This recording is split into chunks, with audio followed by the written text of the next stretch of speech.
hoy tenemos un gran invitado que yo creo que muchas mamás especialmente ya deben estar felices porque lo conocen, han estado con él. Él es José Antonio Sotoluque, un gran médico, médico de la Universidad de Chile. Él es pediatra hace 22 años y neonatólogo también por 15 años. Hace más de 10 años conoció la medicina antroposófica y desde entonces ejerce como pediatra en orientación antroposófica. Es organizador también de un congreso chileno de déficit atencional que se llamó Otro Camino es Posible, donde se han explorado distintas alternativas de tratamientos sin medicamentos químicos. Bueno, y a partir de hoy con José Antonio se va a desarrollar un ciclo de programas que se va a denominar Estilos de Vida Saludables. Se van a ir profundizando y viendo los distintos aspectos de la vida que nos llevan a ser personas más saludables, más felices, tipo de educación, tipo de alimentación, estilos de familia, tipos de medicina. Así que felices de partir con José. Bienvenido. Muchas gracias. Qué rico que estés con nosotros. Muy contento de estar acá participando de esta hermosa iniciativa. No, al contrario, gracias a ti. Bueno, y tal como decía, yo creo que muchas mamás deben estar felices de verte y escucharte también a través de MCA Radio. Y feliz que tengas tu propio programa con estilo de vida saludable. Este programa te voy a acompañar yo para ir ya entrando en el tema y después en los próximos, la idea, vas a estar tú. Y bueno, y desde ya invitamos a las personas que nos manden preguntas, consultas, porque entiendo que la idea es que tú puedes ir respondiendo también incógnitas, cuestionamientos que tienen las personas, ¿no? Sin duda, creo que es súper importante en estos tiempos no tan solo recibir una información, sino que darle una vuelta y uno poder generar las propias inquietudes y así yo y todos los profesionales que estamos acá podamos ir respondiendo. Me parece que es signo de los nuevos tiempos, una participación activa. Así es. Bueno, partamos, de acuerdo a tu libro, un poco el nuevo paradigma en salud. Se plantea que por más de 300 años el enfoque de la medicina occidental se ha centrado en la patogénesis. ¿Qué es lo que es patogénesis? En la enfermedad, en el fondo. Si nosotros revisamos la historia, particularmente estos últimos 300 años, en que se ha ido haciendo ciencia, todo el quehacer médico se orientó primero a saber qué eran estas enfermedades. Antiguamente se pensaban que eran los famosos miasmas, se les llamó alguna vez de esa forma. Después con los anatomistas, que incluso ellos iban a robar los cadáveres, encontraron que había enfermedad en las vísceras, los intestinos, qué sé yo, los pulmones. Con el tiempo, con el desarrollo del microscopio, se vio que la enfermedad estaba en las células. Hoy en día ya llegamos a los genes. Entonces demuestra que la ocupación del mundo médico y científico en términos de la medicina ha sido mucho en qué es la enfermedad, qué la produce y cómo prevenirla. Pero en los últimos 50 años probablemente ha venido cambiando ese paradigma porque estamos viendo que en realidad resulta mucho más interesante y más sano preocuparnos de la salud, poner el problema central en la salud. Entonces la pregunta hoy no es por qué se enfermó, sino que en el fondo alguien que está con 20 personas, que todos se enfermaron de una gripe, por ejemplo, ¿por qué esa persona no se enfermó? Y desde esa perspectiva entonces surge las preguntas un poco, bueno, ¿cuáles son las cualidades que tiene que tener una persona para ser alguien realmente saludable y no enfermarse? Y probablemente ese sea el énfasis que tenemos que poner hoy día en este cambio de siglo. Eso tú lo llamas salutogénesis, ¿no? Sí, ocurre que ya desde hace unos 30, 40 años atrás, Antonovsky, que es un psiquiatra israelita, él hizo un catastro de Israel, tiene los mejores, más o menos desde los años 50, los mejores registros de enfermedad. Por lo tanto, se preguntó quiénes son los ancianos más saludables y en base a ello estudió su historia. Y para su sorpresa encontró que la gran mayoría de los ancianos más saludables eran ancianos que habían estado en los campos de concentración. Entonces ahí partió ya fuertemente un análisis, ¿no? Un análisis. Junto con eso se unió a los trabajos que hizo Maslow y Fromm acerca de la salud en términos de lo emocional. Y Maslow conocido por la pirámide de las necesidades, claro. En fin. Y eso se une posteriormente todo lo que tiene que ver con el trabajo de la resiliencia todo lo que ha hecho últimamente Boris Cyrulnik, médico que vive en París, y que él trabaja mucho con el tema de la resiliencia. Él como niño estuvo en campo de concentración también, entonces sabe de lo que habla. Y de ahí se formó un movimiento bien importante y un conocimiento que sin duda probablemente es lo que nos va a cambiar, y va a cambiar también al médico, a todo el sistema de medicina actual, este enfoque de pasar de la enfermedad a pasar a la salud. Ahora, José, tú hablas que parte de esas personas que han estado en campos de concentración, etcétera, y que tenían buen estado de salud, habían tenido también experiencias y vivencias más espirituales, ¿no? Sí. ¿En qué sentido? Es que eso tiene que ver con los 3 pilares que tiene la definición de quién es una persona saludable. De acuerdo. Y ahí en el fondo uno podría hablar de lo físico, de lo emocional y de lo espiritual o trascendente. Un poquito, sí, está perfecto. Sí. Entramos al tiro en eso, pero primero, ¿por qué no te explicas más lo que es la resiliencia? Sí, la resiliencia es un concepto sacado desde la metalurgia, que dice en el fondo que un metal es más resiliente en la medida que mientras más a presión se somete, más lo resiste, menos se transforma. Entonces eso llevado al ser humano, diríamos entonces que una persona resiliente es una persona que ha sufrido mucho, que le han pasado muchos problemas, pero que no se quiebra emocionalmente. Pero no tan solo eso, la resiliencia incluye una segunda patita, que es que aparte de resistir adversidad dura, ¿no es cierto?, guerra, pobreza, familias disfuncionales extremas, en fin, es una persona que además encuentra la forma de sanarse a sí mismo. Tiene esas 2 acepciones. Y eso nosotros lo entendemos como resiliencia.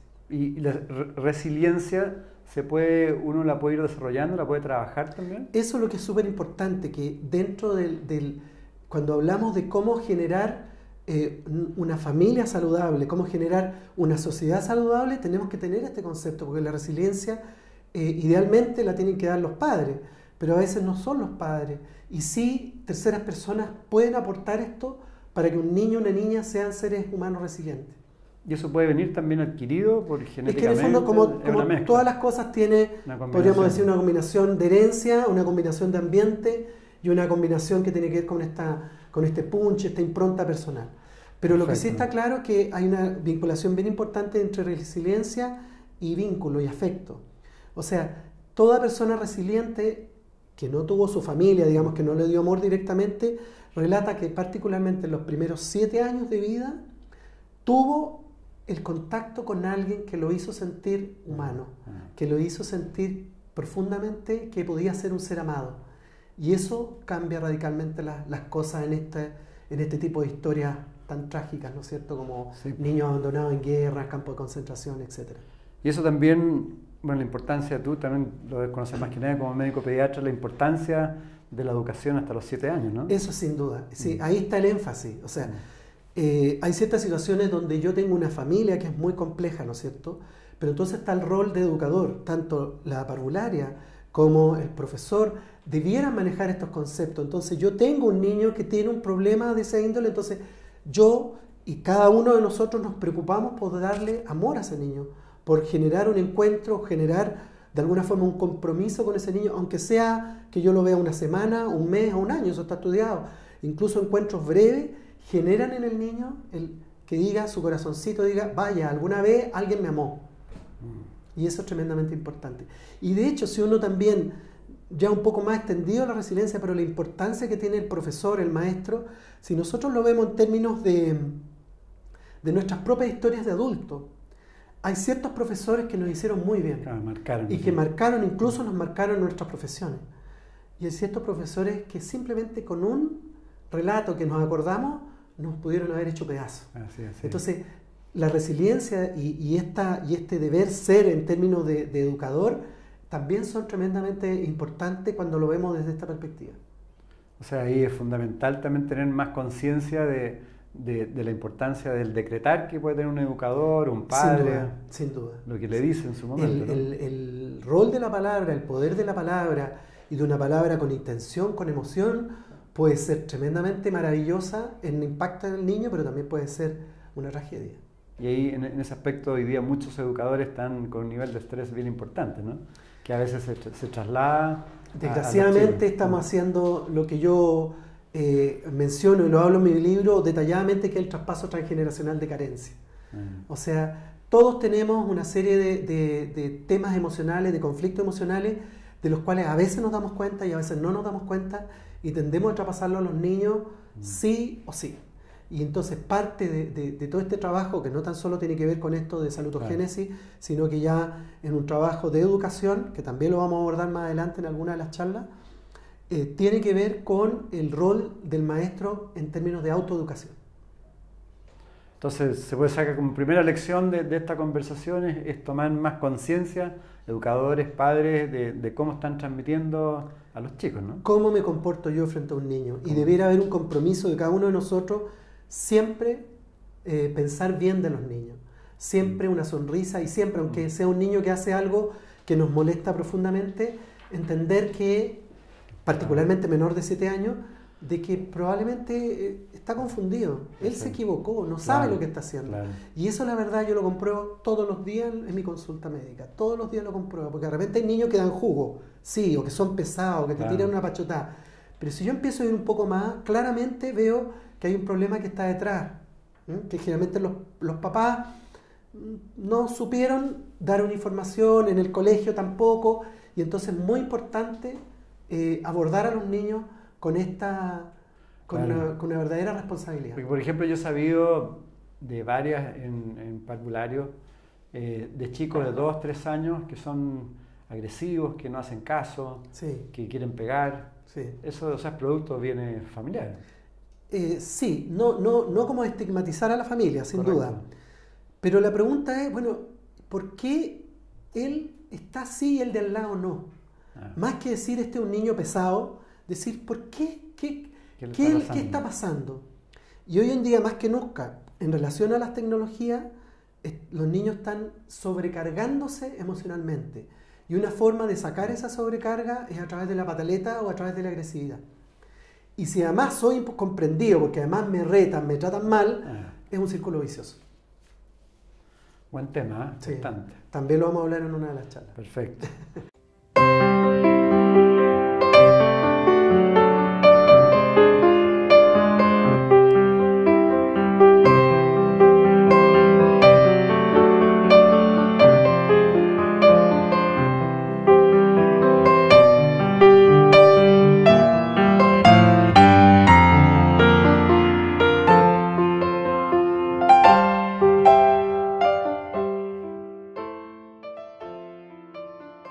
Entonces entremos ahora a los 3 planos. El plano físico, que tú hablas del principio de la heterostasis.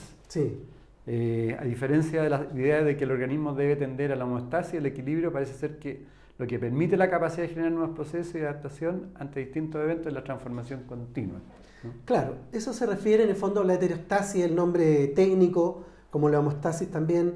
La homeostasis es como la tendencia al equilibrio, la heterostasia es permitir distintos estados frente a un sistema, una situación.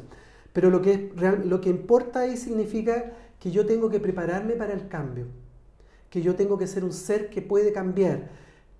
Nosotros hablamos también que permitir el estrés, pero no el estrés patológico del adulto que está fundido y que dice estoy estresado. No, sino que en el fondo un niño que juegue con barro, que en invierno de repente se moje los pies, ¿te fijas?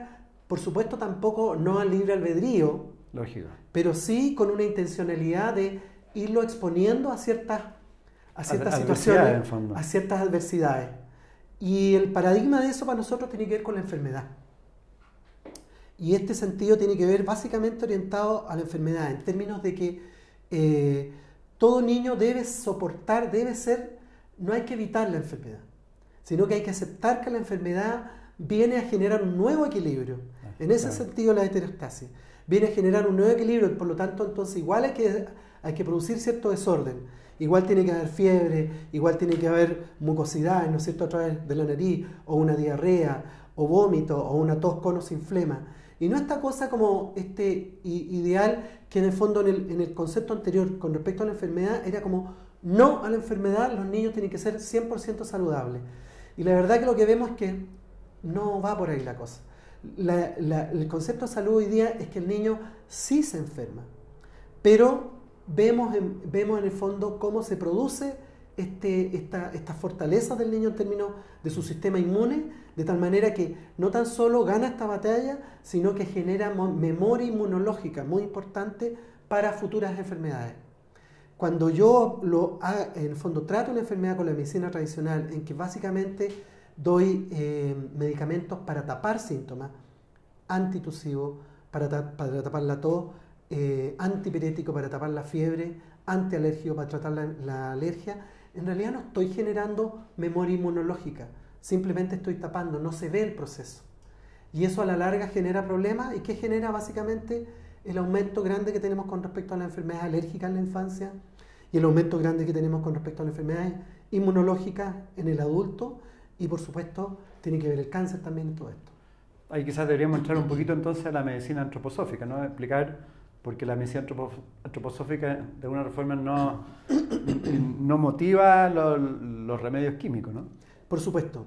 Y eso tiene que ver con esta visión. O sea, la idea es que la medicina antroposófica lo que dice básicamente, somos seres espirituales viviendo una experiencia material. Pero eso significa que hay un alma que está entrando en el cuerpo. Entonces esa alma necesita ir de a poco adaptándose a corporalidad para sí. Exactamente las razones últimas son un misterio del alma. Claro. Todavía no hemos podido saber eso, pero sí sabemos que cada alma tiene una misión en su vida y para cumplir esa misión, su corporalidad tiene que hacerla fin. Y en parte las enfermedades infantiles tienen que ver con esto, para que la corporalidad le sea fin. Pero en parte también tiene que ver con que en el fondo hay ciertas situaciones donde el alma tiene que hablarle al entorno, a los padres, ¿no es cierto? Le tiene que decir ciertas cosas. Y entonces la enfermedad es un lenguaje del alma. Por lo tanto, malamente tengo yo que tapar. Por supuesto. Porque en el fondo impido la posibilidad de una conversación. Porque en el fondo, ¿qué es lo que pasa? Un niño que ha tenido bronquitis obstructiva a repetición, yo tengo que preguntarme, no solamente, ¿no es cierto?, tiene las defensas bajas, sino que preguntarme un poco más, ¿qué está pasando con este niño? ¿Qué hay detrás de eso? Y generalmente hay un tema en la familia, hay un tema en el colegio, hay en el fondo un estrés crónico, en algún sentido, que él lo está sacando a través de esta enfermedad. Bueno, hoy día, lo que hablábamos antes de iniciar, hay un proceso de transformación potente en el planeta. Sin duda. Y uno de ellos son los conceptos de salud. Está el tema de la bioneuroemoción, la biodescodificación, la relación emoción-salud, etc. En ese aspecto, digamos, está claro que hay un impacto directo de las emociones en la salud, y en los chicos posiblemente los impactos emocionales pueden venir de los mismos padres, ¿no? Desde la medicina antroposófica y en particular la vivencia que yo tengo al respecto de eso es categóricamente sí. Categóricamente. Sí, de hecho, en el adulto se nota más cuando uno hace un análisis de su biografía, uno pone en un plano toda su vida, de que nació hasta la edad actual, y va viendo los hitos personales, y va viendo las enfermedades importantes, y tú ves categóricamente que hay una relación absoluta. Y en los niños lo vemos, o sea, un niño, las amigdalitis suelen ser o a inicios de clase o a fin de año. Eso significa que están con algo atragantado, ¿no es cierto? Claro, la palabra. Sí, las neumonias son como en mitad de año, no tan solo por el invierno, sino porque en el fondo ya tienen una sobrecarga tan grande que están fundidos. Y el pulmón tiene que ver con eso. También hay una conversación entre enfermedad y lugar donde ocurre la enfermedad. Eso también, la biodecodificación sabe harto de eso. Nosotros también manejamos esos conceptos. O sea, claramente entonces hay un libro también que habla de la enfermedad es como un camino. Como ¿no? camino, exacto. Como camino. Sí, en el cáncer... Todo tiene su sentido. Sí, tengo varios colegas que trabajan con cáncer y sin duda que hacen una vinculación entre el cáncer y la biografía de la persona, porque así la persona entiende por qué le dio ese cáncer. Y hay una mejor forma de sanar, aunque eso signifique no sobrevivir, pero por lo menos sana claramente los conflictos que ese cáncer está evidenciando. Ahora, todavía hay una resistencia muy grande de la medicina tradicional frente a estos conceptos, ¿no? Sin duda, porque la medicina tradicional no lo ve. En el fondo, el médico tradicional está preparado para una evidencia científica, digamos. Entonces, una evidencia como de causa y efecto. Y no, yo creo que está cambiando sin duda, pero todavía la Escuela de Medicina no se hacen cargo de esta nueva forma de ver la medicina, que yo creo que sin duda es la medicina del siglo XXI y que tiene que ver con esto, los estilos de vida saludables, porque ver así genera evidentemente consecuencias y yo tengo que aprender a tomar decisiones en base a eso. ¿Y el concepto de salud para la medicina antroposófica? Salud en el fondo tiene que ver no con estar sano, sino con buscar constantemente el equilibrio y ser saludable, desde un autoconocimiento a un conocimiento del entorno y de los otros. Y es tremendamente importante el autoconocimiento porque evidentemente yo a lo mejor me gustan ciertos excesos o me gustan ciertos placeres, pero si empiezo a sentir y a entender que no le hacen bien a mi cuerpo o a mi alma, por decirlo así, o a mi mundo emocional o a mi espiritualidad, entonces tengo que hacer algo al respecto. Y en ese sentido, de nuevo volvemos a la responsabilidad entonces de los padres y los educadores, porque ellos tienen que ir llevando esa vida más equilibrada para sus hijos, ¿no? Exactamente. Precisamente cuando uno ve el concepto de salutogénesis, ve que los referentes, tanto los padres como los profesores, son tremendamente importantes, porque el niño los primeros años, 7 años de vida, es por antonomasia imitación. Nos guste o no nos guste, los niños son imitación. Todo lo que hacen es porque lo han visto y porque de alguna forma están tratando de entender de qué se trata la vida y copian. Y funcionan así, y así como se van estructurando como seres humanos. Entonces, evidentemente que los referentes, si queremos tener niños sanos, los referentes tienen que ser los padres, tienen que ser los educadores, eso, pero de todas maneras. Todo lo que habría que hacer ahora en los colegios con la alimentación, por ejemplo, es una tarea urgente y muy importante. Bueno, recordemos que estamos aquí en MCA Televisión, también en MCA Radio, junto a José Antonio Sotoluque, entregando información potente de sabiduría, información aportadora para padres, apoderados, educadores también. Y afortunadamente a José también lo tendremos en MCA Festival, dando una charla, un aporte constructivo para todos ustedes para que también puedan ir. Después entremos al plano emocional, que tú ahí hablas del sentido de coherencia. Sí. ¿Qué significa eso? Bueno, en estos tiempos yo creo que es un temazo. Digamos. Sí, pues la palabra coherencia como que se escucha harto. Sí. En el fondo significa que como familia, como padre y como madre, juntos, separados, no lo sé, es importante que el adulto empiece a buscar y a sentir que de verdad su vida tiene un sentido, que su vida tiene una coherencia. Y también, no tan solo en las buenas, sino que en las malas. O sea, si me pasa algo negativo, eso en el fondo viene de alguna forma viene a ser un aporte en mi vida y yo tengo que de ahí generar fuerza y tengo que tomar ciertas estrategias como para superar eso. De hecho, hay mucha gente que dice, bueno, yo precisamente cuando tuve tal dificultad me empezó a ir bien. Me echaron del trabajo y encontré este otro trabajo y estoy feliz. El casero me pidió la casa y ahora estoy en esta casa y es maravilloso. Esas señales las da la vida y es importante entonces que yo adulto me apropie de empezar a encontrar la coherencia en mi vida. Y lo mismo que en el caso anterior, mágicamente los niños empiezan a sentir y decir, vaya, o sea que la vida tiene un sentido. No es un caos. Yo no estoy aquí por una situación, ¿no es cierto?, que pasan cosas indeterminadas y de repente mis padres están bien, después están mal y no tengo idea. Sino que incluso en los momentos de mayor felicidad, tanto como en los momentos más complejos, hay un hilo conductor, hay una coherencia. Y si yo adulto me empeño por tener eso en mi vida, se transmite a los niños y los niños sin duda empiezan a sentir que la vida vale la pena vivirla y tiene un sentido. Bueno, ¿y cómo el sentido de coherencia en la relación del médico con el paciente? Eso es fundamental, francamente fundamental. Porque ahí hay mucha incoherencia a veces en los médicos, ¿no? Claro, claro. Eso es fundamental, bueno, y tiene que ver un poco con una mirada un poco distinta de la salud, yo creo. Y significa que tal vez el prototipo más grande de esto es el cáncer, ¿no es cierto? O sea, o enfermedades autoinmunes graves. Es una enfermedad, en el fondo, particularmente en ese caso, al revisar mi biografía, yo puedo saber que esta enfermedad partió hace 30 años, que ahora está, ¿no es cierto?, manifestándose claramente con un diagnóstico, pero a lo mejor yo hace 30 años descuidé ciertos temas, o por mi historia de vida, ¿no es cierto?, tuve un trabajo de un estrés enorme y ahora a los 60 años tengo un infarto. Tengo que entender que eso partió hace muchos años atrás. Es un estilo de vida que me lleva a eso. Los estilos de vida llevan a carriles de mayor salud o menos salud. Y aquí es lo mismo. Pero es bien interesante porque eso en el mundo adulto también, y es lo que hacemos nosotros en la consulta, los médicos antroposóficos, en los niños también hay que encontrar un sentido. Doctor, ¿por qué mi niño se enferma tanto? Estoy aburrida de que se enferme tanto. Bueno, hay que encontrar, a veces no es tan fácil, pero hay que encontrar, aquí hay un estrés, hay una situación de estrés que se está generando en la casa, en el jardín o en el colegio, y yo tengo que trabajar con eso para que este niño, poder ayudarlo en eso, poder darle una alimentación adecuada, muy importante, ¿no es cierto? Y poder darle un ambiente familiar y educacional adecuado de tal manera que pueda superar este conflicto. La enfermedad, al ver el sentido de coherencia, la enfermedad nuevamente es parte del lenguaje del alma. Y en ese aspecto, ¿qué opinas tú de ciertos médicos que decretan así en forma tan taxativa? A usted le quedan 2 meses, 6 meses de vida y no hay vuelta. ¿No lo ves como un decreto casi que genera el impacto en la persona? Sí, yo creo que los oncólogos en ese sentido es gente bien potente, digamos. O sea, tener la fortaleza de trabajar con un paciente que se va a morir, yo creo que es bien potente.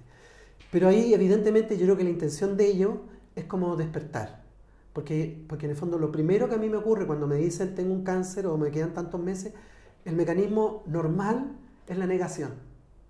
Entonces, una forma de asegurarme de que la persona sepa que la cosa está color hormiga es dando un pronóstico, ¿no es cierto? Claro. Ahora, el ideal que después de eso viniera, y probablemente ahí está un poco la diferencia entre los distintos médicos oncólogos y también los médicos oncólogos antroposóficos, viniera una reflexión.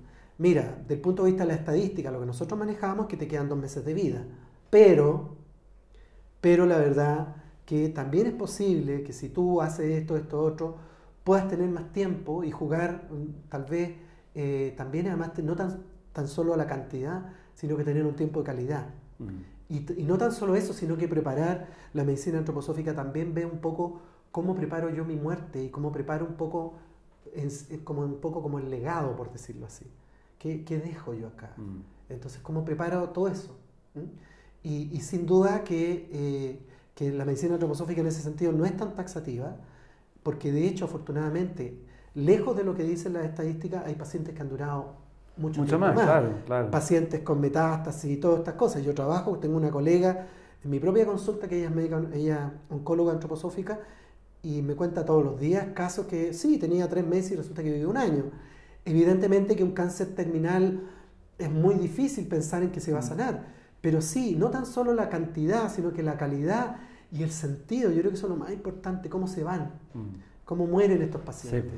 Sí. Eso yo creo que es tremendamente importante. Bueno, el budismo, también. Don Juan en los libros de Carlos Castanedas, todos siempre hablan que un guerrero siempre tiene que estar preparado y estar en paz, porque se supone que si uno se va a otro plano es una proyección de cómo está internamente. Exactamente, sin duda. Pero eso hay que trabajarlo.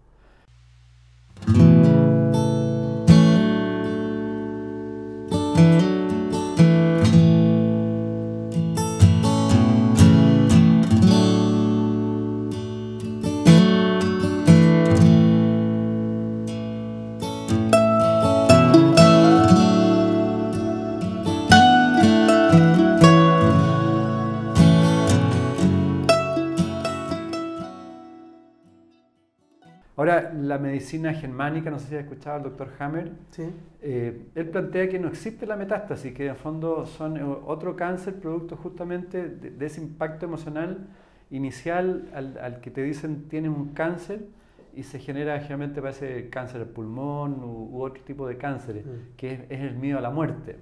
Sí. Que el miedo a la muerte te produce otro cáncer. Entonces esa es la importancia de cómo se va relacionando realmente con el paciente, ¿no? Sí, yo creo que más allá que exista o no exista la metástasis, creo que el abordaje. El abordaje. O sea, yo creo que el manejo de enfermedades graves debiera tener primero decir, la visión tradicional no es la única, eso es lo primero. Lo segundo habría que decir que es súper importante que tú le des un sentido en tu vida a esta enfermedad, fundamental. Y lo tercero es decir, bueno, y en el fondo, ¿y cómo me preparo yo para lo que se viene? Y eso, por supuesto, que acompañado de una alimentación, de un cambio alimentario, cambio, ojalá usar más bien medicamentos naturales. En algunos cánceres probablemente, o muchos, habrá que usar, eso ya depende de lo que quiera la persona, si va a ser radiación, quimioterapia, o cirugía, eso ya tiene que ver con la libertad de cada cual. Por supuesto. Pero, y siempre está bien, digamos. Yo creo que eso es muy importante. Sí, porque de eso depende la actitud interna también. Exactamente. Claro, Yo tengo que tener la libertad de decidir lo que quiero hacer.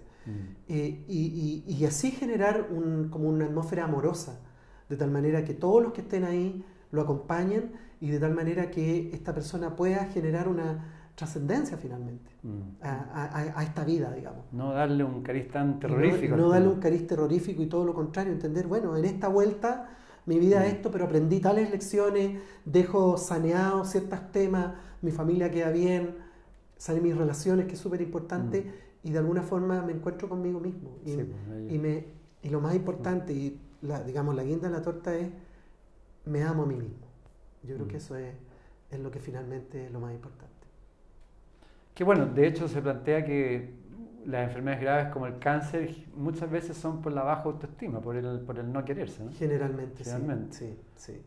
No como única causa, sino que hay una dinámica. Hay personas que incluso uno puede decir, pero si esto es un ególatra, se adora. Pero la verdad que si uno empieza, por eso los trabajos biográficos son tan enriquecedores. Y ahí es donde uno empieza a darse cuenta, hacen los insights necesarios. Bueno, relacionado con eso, el tercer plano, tú hablas del plano espiritual, la resiliencia espiritual. Sí.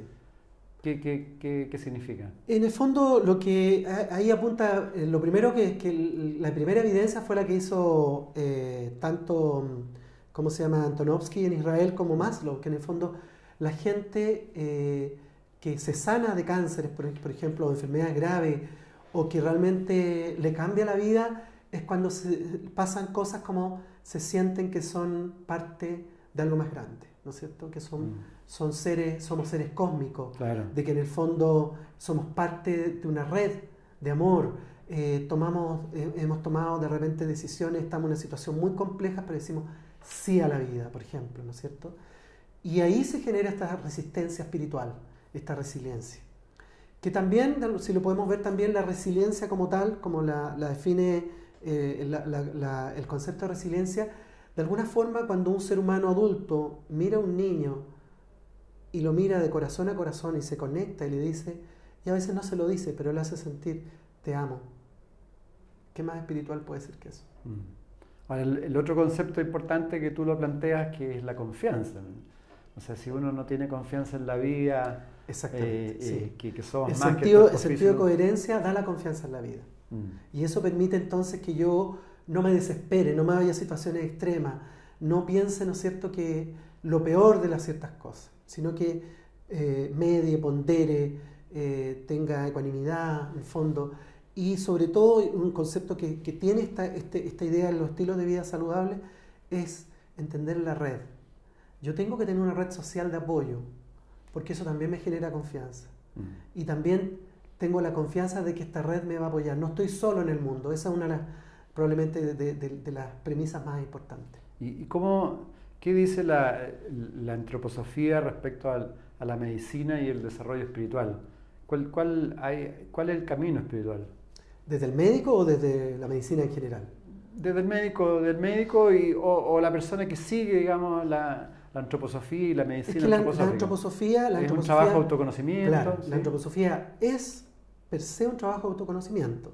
Vale. Por lo tanto, el médico que realiza la medicina antroposófica tiene que tener autoconocimiento de todas maneras, independiente de que hay, ¿no es cierto?, se maneja mucha información con respecto a cómo funciona el mundo y cómo funciona el ser humano y cómo funciona la salud. De hecho, hay digamos, un capítulo de la fisiología del alma, o sea, cómo funciona el alma.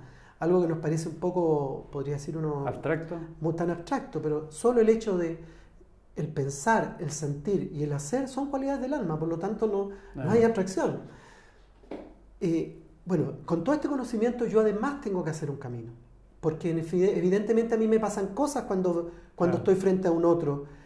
Lo primero que me tiene que pasar es que yo no soy un diostor, y ese concepto hay que en realidad erradicarlo. O sea, yo no sano a nadie. El médico hace un acompañamiento, idealmente amoroso, idealmente a veces vehemente y con mucha pasión para acompañar un proceso en que la persona logre una sanación, pero lo que finalmente se sana es uno mismo. Es uno mismo. Claro. Y como se dice a veces, la comunidad también la que te sana. Sí. no perderse eso también, el uno y el todo. Entonces, desde esa perspectiva es un camino bien importante porque, como te decía, van pasando cosas, va pasando también que la medicina antroposófica nos pide que vayamos un poco más, entonces empezamos el pediatra antroposófico termina siendo un psicólogo. De todas maneras, yo hago psicología sin haber estudiado, pero necesariamente porque tengo que acompañar procesos personales. Además que conoces a tus pacientes desde que nacen hasta... Claro, tú hablabas de hasta los 19 años, 20 años. Claro, tengo la fortuna de llevar mucho tiempo con algunos de ellos, entonces uno conoce a la familia bastante bien y puede hacer un acompañamiento de mejor manera. Es importante para todas las personas que nos están viendo empezar a hacer trabajo de autoconocimiento igual, empezar a observarse un poco más. O sea, la verdad que es fundamental. Es fundamental mi postura corporal, cómo respiro, qué me pasa cuando como, por qué me pongo ansioso, qué me pone ansioso, qué me da pena. Y de ahí llevando como una bitácora. Una bitácora, ir anotando. Sí, idealmente anotar, para ver cómo estoy hoy día. Y eso sirve mucho porque en el fondo, en un mes más, yo voy a darme cuenta que una situación compleja que vivía hace un mes atrás, ahora la leo y digo, no, si no fue para tanto. Entonces también me empiezo a conocer y empiezo a todo este camino un poco de que aparece algo más profundo en mí mismo, que es como el más ecuánime, el que lleva cierta calma. Y eso te produce una relación distinta con las personas también. Y eso te produce un cambio de vibración. Y eso te produce una relación distinta. Ya cada palabra tú entiendes el poder de la palabra y ya la trabajas de otra forma. Esta misma reflexión te lleva a ser más amoroso con los niños, tuyos o ajenos, a buscar en el fondo, ir claramente subiendo el nivel energético en términos simplemente de considerar que la energía baja, la energía de la rabia, la energía alta, la energía del entender, del aceptar, de repente no meterme en conflictos, ¿para qué? ¿No es cierto? Y así uno va encontrando, eso también son decisiones de salud, sin duda, sin duda. Y la medicina antroposófica entonces, por lo tanto, también considera que todo es energía, que somos en el fondo seres energéticos, que todo es energía que se va transformando. Tal vez no lo dice con esas palabras, pero sí. Más bien lo habla que en el fondo todos somos amor. Yo creo que esa es como la... Claro, bueno. Sí. Un tema semántico quizás. Sí. Pero es que lo que pasa es que también hay un tema que sí lo trabaja la antroposofía, que tiene que ver con empezar a llenarnos de un contenido que tenga un contenido trascendente. De repente la palabra energía es como, la energía es medible, entonces si todos somos energía, yo puedo meter la energía en un tubito, y no, es como la química con la alquimia, ¿ya?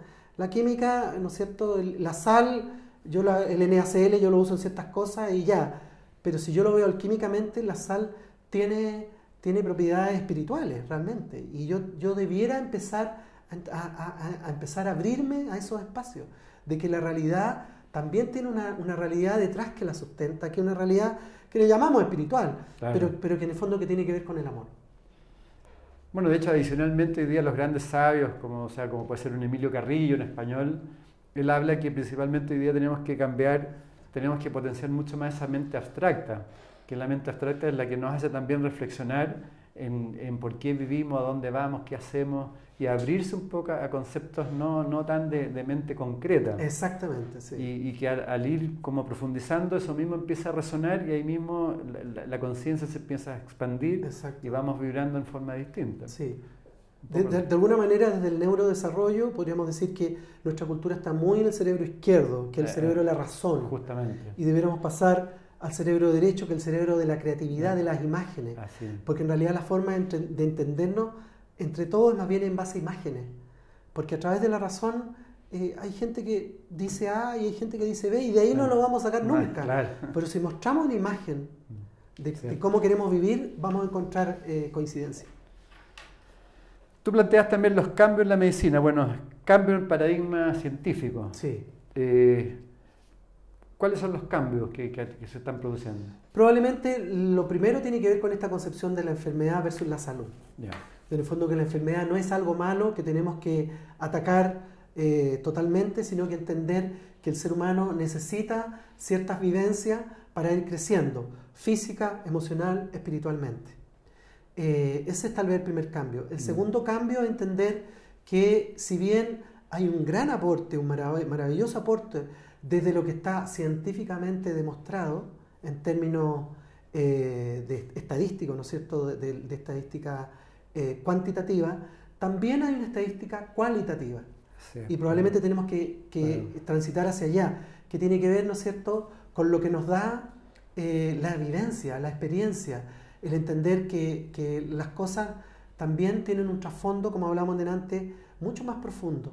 Como un cáncer. Un médico puede decir, oye, a usted le quedan 2 meses de vida porque los estudios dicen eso.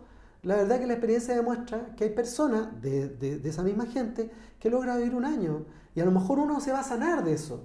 Y eso no está en la estadística. Claro, claro. ¿Ah? Pero es importante considerarlo en la globalidad. A esos cambios fundamentales se refiere. Y Hipócrates, como padre de la medicina, ¿cómo se planteó inicialmente? ¿Más abierto o tan cerrado como ahora? No, Hipócrates era de los más abiertos. Más abierto, sí, ¿no? absolutamente. Claro. Absolutamente. Él, en el fondo, la gran gracia que tiene Hipócrates es que de alguna forma le quita a los sacerdotes la salud y se la entrega al hombre y a la mujer, digamos. Pero entendiendo un poco, yo creo que lo hizo un poco en un sentido de libertad, como de hacernos responsables. Entonces, en ese sentido, Hipócrates habla de la responsabilidad de la salud. Lo que pasa es que las escuelas hipocráticas después de alguna forma se dividen en 2, una mucho más dogmática y otra más empírica, y ahí empiezan a quedar los problemas, digamos. Claro. Entonces tenemos, la ciencia oficial viene de este lado dogmático, y la ciencia alternativa un poco viene de Paracelso, que es una cosa mucho más empírica que tenía que ver precisamente con este mundo de las imágenes, de una alquimia, de entender que el ser humano, todo lo que somos interiormente, todo el metabolismo en realidad es alquímico, no es químico. Y eso cambia mucho las cosas. Interesante. Alquímico. Sí. O sea, de ahí viene de química al... Sí, es que al es como lo espiritual, pues. Es como lo espiritual que habita en la química. De ahí viene la alquimia. Mira, aquí. Bueno, y ahí viene... ¿Qué está pasando? Hoy día hay un cambio de mirada, ¿no? Sí. Bueno, y ese cambio de mirada en términos médicos pasa por esto, en el fondo, decir, creemos que la medicina tradicional ha hecho un gran aporte, pero ya estamos... Pero ya debemos ampliar. La medicina antroposófica habla de ampliar el arte de sanar. Lo ve como un arte. Y no un arte en palabras, sino que un arte de verdad. Apela al creador, a la capacidad de artista y de creador que cada uno de nosotros tenemos, y en particular en este caso, el mundo médico. Y no tan solo los médicos, todos los terapeutas. Eso, también hay otra... el médico tiende, ¿no es cierto?, a ser un poco hegemónico. Sí. Entonces, no, tenemos que abrirnos a todos los terapeutas. Y no tan solo que el médico es como la cabeza de serie. No, tenemos que estar todos en un mismo plano. El médico aportará, tiene cosas maravillosas, increíbles que aportar, pero también hay otros terapeutas que tienen muy lindas cosas que aportar y encontraremos la forma de hacer un camino todos juntos. Pero si no, no vamos a salir de esta. Porque finalmente es la comunidad la que sana. ¿Y cuál ha sido el aporte de la medicina oriental a todo esto? Yo creo que tiene grandes aportes. Primero, el solo hecho de decir hay otra forma, el solo hecho de aportar, ¿no es cierto?, todos los campos energéticos y los campos de los chakras, que la medicina antroposófica los liga con los metales, por ejemplo. Los 7 chakras, nosotros tenemos una relación ahí con los metales. ¿En qué sentido?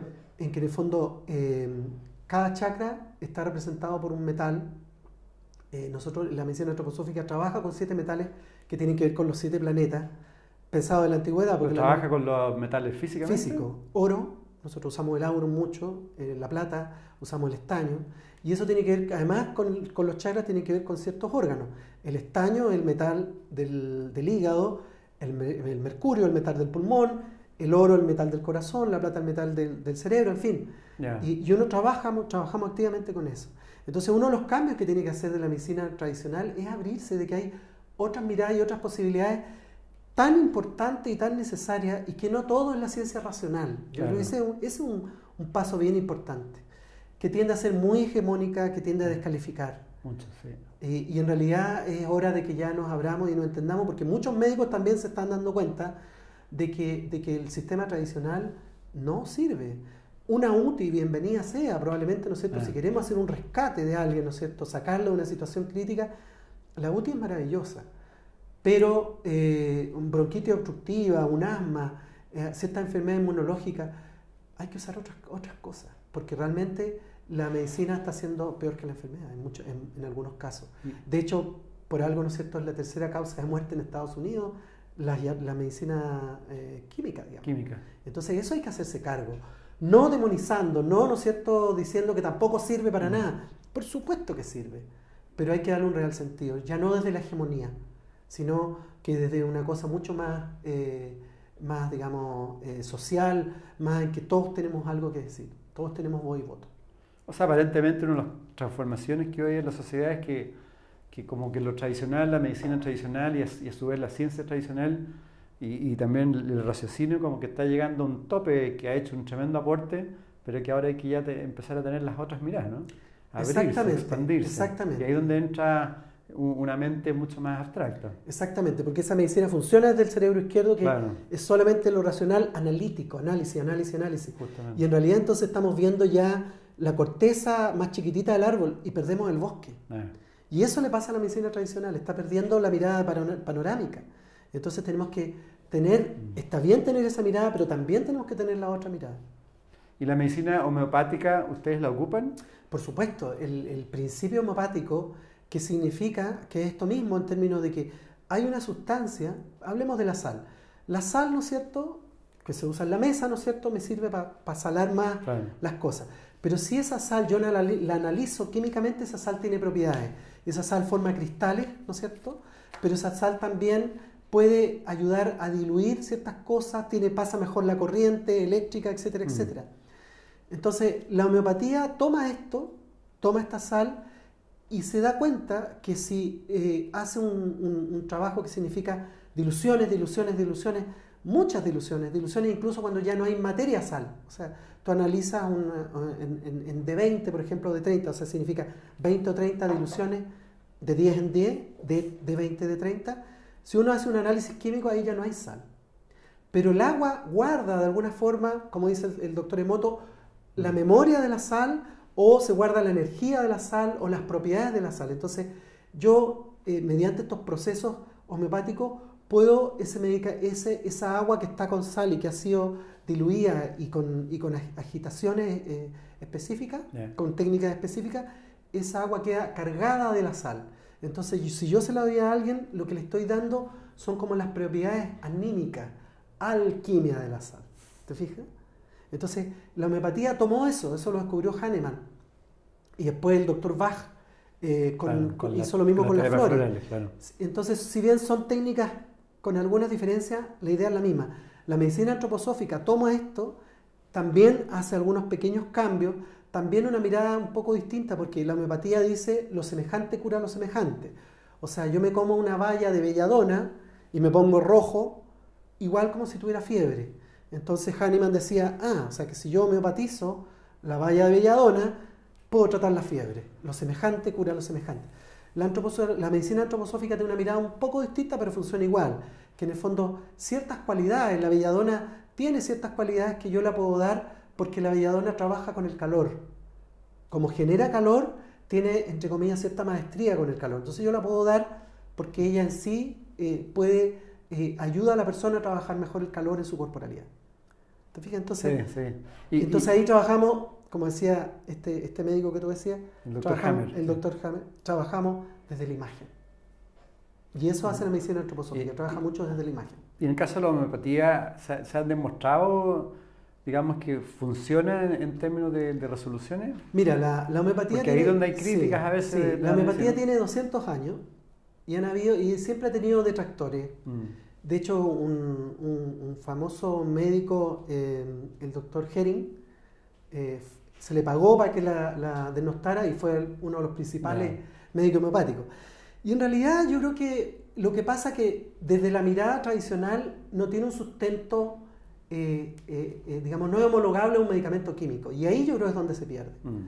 Yo creo que en el fondo la homeopatía sí tiene estudios que la demuestran, pero son estudios que hay que hacerla desde una medicina, desde una estadística más cualitativa que cuantitativa. Entendido, claro. Y del fondo de la experiencia personal, o sea, ya en Chile tenemos, no sé, habrán 100 médicos que deben tener, no sé, por ponerte una cifra, 10.000 seguidores de la homeopatía. Si fuera mentira, o sea, las personas ven que tienen una enfermedad y que no se les quita, rápidamente pasan a otra cosa. O sea, está el bombardeo de publicidad, está el bombardeo la concientización que hay en pro de la medicina tradicional, que una medicina que no funcione se deshace rápidamente. Pero evidentemente que la medicina homeopática sirve, y categóricamente la medicina antroposófica sirve, porque además nosotros no nos quedamos solo al medicamento.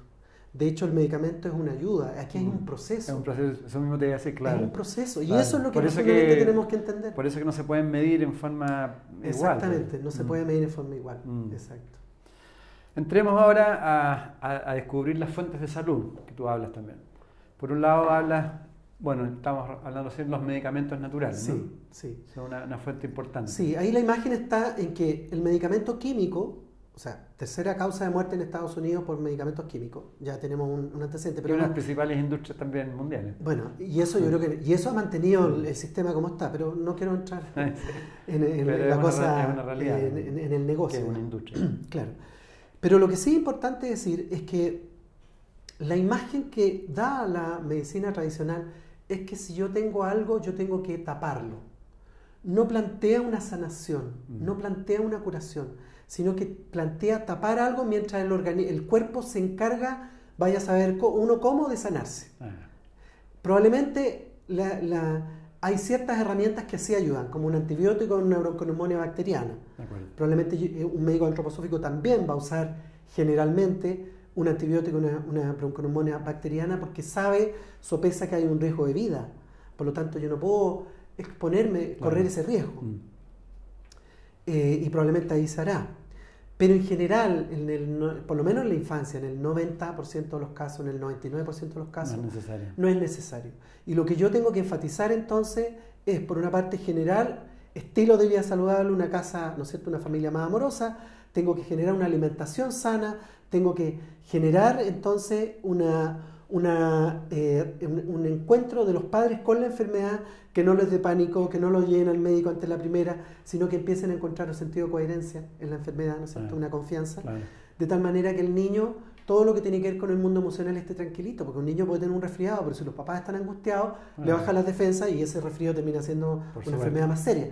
Entonces ahí ya tenemos un primer concepto. Y el segundo concepto es que yo tengo que ayudar a que naturalmente, orgánicamente, darle herramientas al organismo para que se sane. Y ahí los medicamentos homeopáticos o antroposóficos van a ayudar. Lo mismo que la fitoterapia, las agüitas de hierba. Van a ayudar al organismo a sanar y no a tapar. Y eso significa entonces que en las veces siguientes, que es lo que yo veo, ¿qué es lo que nosotros vemos? Vemos que de repente los niños están 2 o 3 años un poco más complicados, ¿no es cierto? Bronquitis obstructiva de repetición, diarrea, etcétera, etcétera. Pero después de esos 2 o 3 años en que el niño usó solo medicamentos naturales, la historia habitual de los padres es que nunca más se enfermó. Y a lo más, doctor, son 24 o 48 horas de fiebre y punto. ¿Por qué? Porque su fiebre se volvió tremendamente eficiente. Entonces, todo el proceso que tenía que hacer, tanto para matar al bicho, como para los procesos internos que tiene que ver, como hablamos delante, como el lenguaje del alma, hay que hacer una madurez física, emocional, neurológica, inmunológica, se hacen rápido porque no hubo un antipirético, un químico que le molestara, que fuera un lastre. Y eso es lo que nosotros abogamos con los medicamentos. Algo estás diciendo también dentro de la fuente de salud, la alimentación sana. Tú lo planteas en distintas formas. Uno, la digestión, pero también hablas del buen comer, que tiene que ver con el desarrollo de la sensación, del gusto, la educación del apetito, una cultura de alimentación sana, ¿no? Ahí falta mucho, ¿no? Ahí falta mucho. La verdad es que probablemente bulimia, anorexia, obesidad, en fin, tantos temas que estamos teniendo en este minuto, la raíz última es cómo me vinculo yo con la comida. Y eso parte por entender que ahí hay un acto trascendente, en el cual nota que un poco de agradecimiento a la vida, ¿no es cierto?, a los frutos que me da, pero también de cuidar mi corporalidad.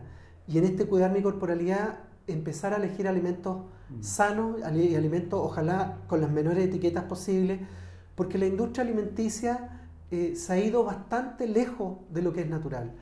Yo no creo que haya malas intenciones, pero obviamente si hacemos un análisis de lo que estamos comiendo químicamente, la verdad que deja mucho de desear y está siendo literalmente un veneno para nuestro organismo. Entonces es tiempo de que volvamos a los alimentos naturales. Después tú hablas de los factores ambientales. Bueno, ahí evidentemente ciudades como Santiago nos vamos a ver bien complicados. Todo lo que tiene que ver con la contaminación. Hoy día no se habla del smog, cosa que en el fondo es es tremendamente preocupante porque pasó a ser ya una rutina, siendo que en realidad probablemente, si no la mitad, un tercio de las hospitalizaciones es por responsabilidad de la contaminación, simplemente por la contaminación, bueno, no tan solo exterior, sino que también intradomiciliaria con los medios de calefacción. Entonces, ahí tenemos un primer punto. Y acústico también. Y también todo lo otro, lo acústico, lo estético. O sea, generalmente, o sea, una ciudad como Santiago necesariamente va generando angustia porque el ser humano es un ser que necesita mirar el horizonte, que necesita vincularse con la naturaleza, que necesita caminar con calma, con tiempo, con ruido. Llevamos 10.000 años con un entorno, con una estética de un entorno, ¿no es cierto? Y resulta que llevamos 50, 100 cuando mucho de una industrialización voraz donde nos cambió radicalmente. Obviamente que eso genera enfermedad. Bueno, y después tú hablas de los factores emocionales también, donde un factor súper importante es el tema de la educación, ¿no? Sí. Está dentro. Ahí, bueno, la teoría de Rudolf Steiner es 100% relacionada con la antroposófica, ¿no? O sea, él desarrolló claro, la antroposofía y desarrolló junto con otras personas todas las áreas. Y ahí está la educación Waldorf. Y ahí está la educación Waldorf, exactamente. A él se le pidió, a Rudolf Steiner, el dueño de esta fábrica de tabaco, Waldorf Astoria, que para sus trabajadores generara una escuela libre en 1919. Es un evento bien especial porque en realidad no fue un colegio de élite, fue un colegio para trabajadores y para todo aquel que quisiera. Y fue una experiencia muy bonita y bueno, lleva prácticamente 100 años y la verdad que hoy en día la educación Waldorf está en todo el mundo ya. Y cada día creciendo más. Y cada día creciendo más. En Chile hace 10 años atrás teníamos como 3 colegios y 5 jardines. Hoy en día hay 50 jardines y 10 colegios. ¿Tú trabajas con la educación? Yo trabajo, la educación Waldorf junto con la medicina antroposófica tiene una instancia que se llama el médico escolar. Y el médico escolar tiene que trabajar con los colegios. Yo trabajo con colegios y con jardines infantiles. Qué bonito. ¿Y vas a los colegios? Voy a colegios y voy a jardines infantiles. Sí. ¿Y cuál es tu aporte? ¿Y viendo cómo...? Básicamente pueden ser más, pero los aportes básicos son observación de niños, desde esta mirada un poco cómo está esta alma entrando en esta corporalidad. ¿Ah? De alguna forma soy similar a los acomodadores de auto. ¿Ah? Un poco cómo este niño su alma va entrando en su corporalidad y eso tiene que ver desde el desarrollo psiconeurológico, desde el mundo emocional, en fin, desde cómo se mueve, cómo está el proceso de lectoescritura, los más grandes, en fin, cómo juega, cómo da cariño, cómo mira, etcétera, etcétera. Todo eso es muy importante. Entonces yo hago observación, después hago una devolución a los profesores de lo que yo observé y ahí hacemos acomodaciones pedagógicas. O sea que en este niño hay que trabajar más el cuento. O sea que en este niño tiene que jugar más. En fin. Y después, lo que habitualmente hago después es una charla a los padres, donde se integra un poco todos estos conceptos de crianza. Entonces se hace una crianza y una educación en salud. Eso va dirigido principalmente a los colegios Waldorf. Principalmente a los colegios Waldorf y jardines Waldorf. Pero yo creo que después de este video te van a empezar a llamar de otros colegios. Yo creo que es fundamental ir generando instancias, porque esto debería, o sea, este enfoque creo yo que debería ser para todos, ¿no? Cualquier colegio, escuela de este país debería tener este enfoque, de todas maneras. Y debería tener un médico. Idealmente un médico o un profesional capacitado. Fantástico lo que hace. Sí, muy bonito, estoy muy contento. Bueno, hay mucho más, pero yo creo que como introducción está bien para que dejemos con apetito a todos los que nos están mirando. Bueno, recordemos el tema de las preguntas, mándenos preguntas y José Antonio las va a responder. Cualquier duda las vas a responder en la próxima edición. Si quieres, entrégale el último mensaje a todas nuestras amigas y amigos que nos están viendo y escuchando. Sí, yo primero que nada estoy muy contento de poder usar este medio que me parece fundamental para que sean muchas más las personas que puedan tener un acercamiento, sobre todo una forma distinta. Yo no quisiera ser proselitista de la medicina antroposófica. Yo creo que de verdad lo que importa es empezar a entender que tenemos una forma que nos ha dado nuestra cultura, pero que ya está agotada en algunos aspectos y es tiempo de cambiarla. Y entender que las decisiones que yo voy tomando impactan necesariamente en la salud. Desde donde vivo, ¿no es cierto?, en los colegios que estudian o escuelas que estudian mis hijos, qué compro o no compro en el supermercado, en fin, qué tanto afecto o cómo se lo doy a mi hijo y a mis hijas, todo eso impacta en la salud. Y creo que ahí estamos todos en el consenso de que queremos tener un mundo nuevo, un mundo mejor, un mundo más amoroso, ¿cierto? Y por supuesto más sano.